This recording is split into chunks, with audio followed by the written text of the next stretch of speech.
me giving it a try. We're looking at Wednesday, August 21st. Happy birthday to Mrs. Me. It's her birthday today, but she's not going to watch this because the last thing she needs to do is see more of me.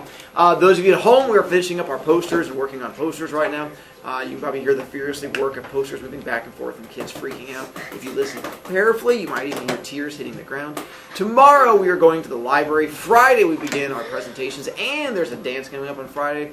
If you follow me on social media, you can take a look. I'll be posting something about the time this goes on there of all my kids who dressed all 90s EE today so we can brag about how awesome they are, except for the kids who give me dirty looks. I'm just to make sure I zoom in on their face just to taunt them even more.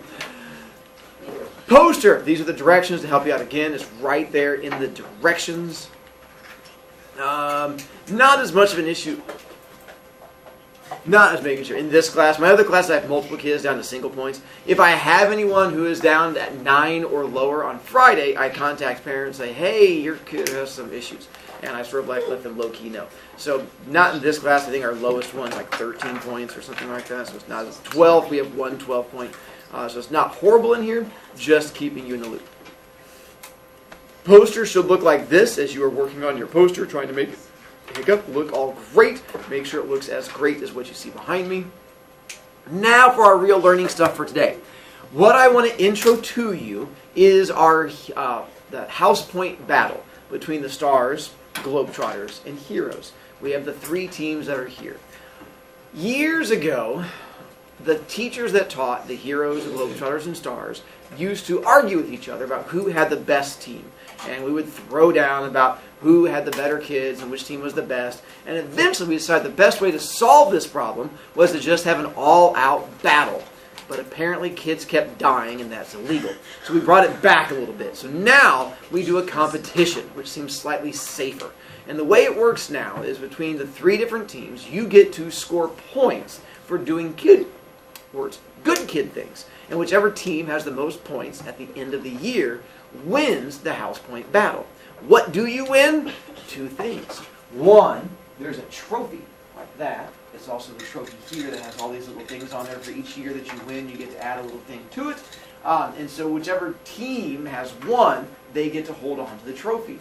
Mr. Brovicast, I've never seen that in your room before. There's a reason. It's because we lost last year, so I had to go get it from the winning team, which was not us, and bring it in here so I could show you what it would look like to be winners.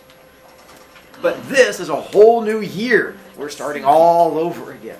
The other important thing you get if you win is the same thing you get if you're on a sports team and you win.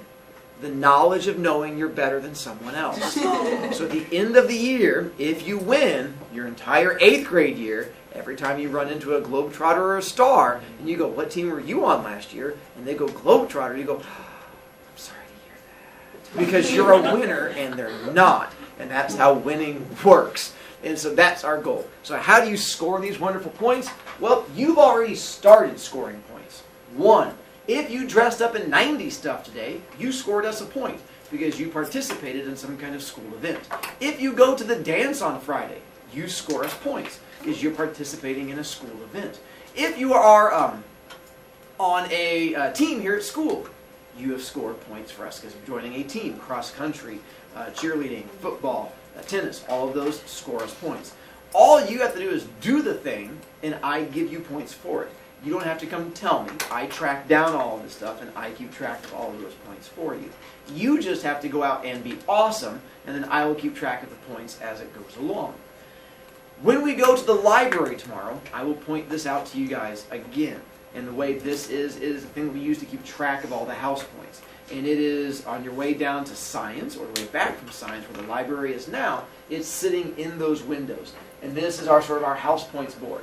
It has which team is in the lead. Currently, it does not look like this because it has the Globetrotters up on top. But it would hurt me to do that, so I had to use one from the past, so I'm not in as much pain when I see it. It also tells you upcoming events that you can take a look at. It'll tell you all the great things that are coming up that you can do.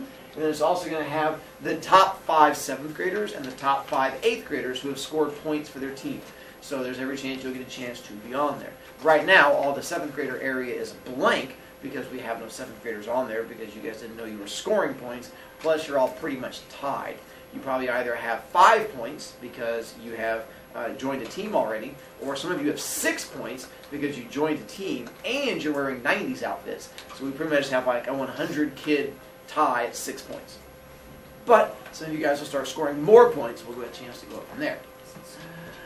This is also in the hallway. It used to be right above the board, but now I'll show it to you when we go to the library tomorrow. It's in a different location. It's a thing in the hallway where we keep track of every team that has won. So as you go through there, you'll see the fact that it has all of these different team symbols up there. Those team symbols, that's the Heroes team, Stars team, Globetrotters team, Heroes, Stars, Globetrotters. We stole those from soccer teams and then redesigned them so they fit with us. So if you know anything about your European soccer leagues, we're like, oh, those are really cool. Wish we had... Oh, we could just steal them. So we did. And so we just stole theirs and then changed them to fit us, which is why ours has like the Eagles fight song like that. They have like a lion on theirs, and they have, I don't know, like teddy bears and rainbows or something like that. Because the Stars are adorable and they just love each other. When it comes down to our fighting and battling, we battle the Globetrotters. We don't really battle the Stars as much. Because the Stars, they're just not mean. For the most part, Stars are lovable. Their teachers are not super competitive. When they discipline their kids by like hitting them with rainbows and puppy fur and stuff like that. And they're like, you shouldn't do that. And they're like, okay. But Globetrotters, they think they're all that in a bag of chips. And they don't realize that we're the whole grocery store. So because of that, we throw down with them on a regular basis. Now your thought might be, Mr. Brovicast, this sounds a lot like Harry Potter. Probably because we stole it from Harry Potter. We steal a lot of our ideas from other ideas and then just give it a new name and say, it's ours! And so it's the same thing. So we stole the same idea from... We're also connected to Harry Potter houses. Stars are Hufflepuff because Hufflepuffs are adorable and fluffy and friendly. And in Harry Potter, like, no one got in fights from Hufflepuff. They're like, oh, Hufflepuff. Same thing works with Stars. Globetrotters are Gryffindor. Is it because they're the best? No. It's because they're cocky and annoying, just like all the other Gryffindors in the book.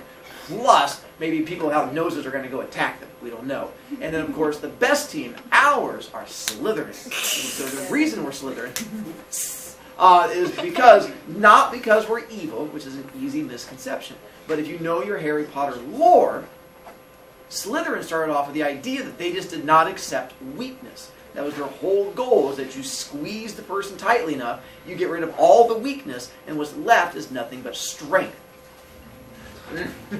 And so I embrace the idea that your experience of this year is me squeezing out the weakness until the end of the year, there's nothing left but strength.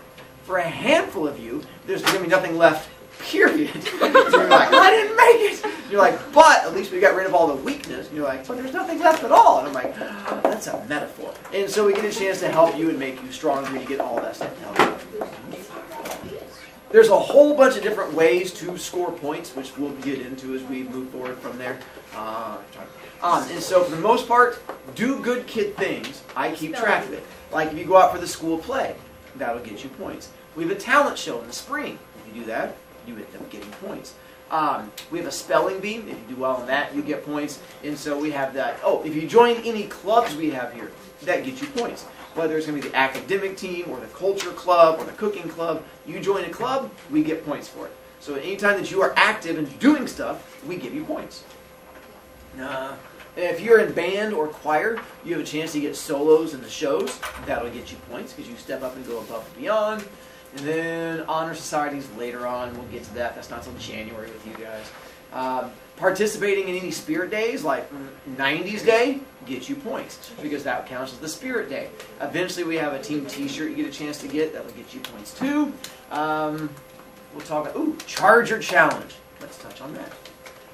So we decided that just waiting until the end of the year to figure out which team was best was not the funnest way to do it. So we came up with little mini challenges. At the end of each 9 weeks, we are going to have what's called a Charger Challenge, which is going to be like a throwdown mini Olympics where each team gets to pick 15 kids to go into this battle.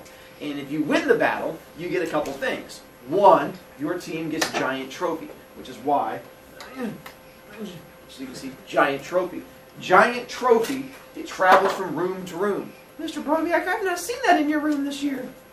There's a reason for that. Yeah. We didn't win this last year either. So normally the more times you win this, because it gets you a whole bunch of house points, it helps you win in the end, and we did not win last year.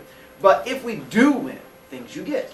You get a specially made button that you can only get from winning the Charger Challenge. Only 67th graders have a chance of getting that button every year.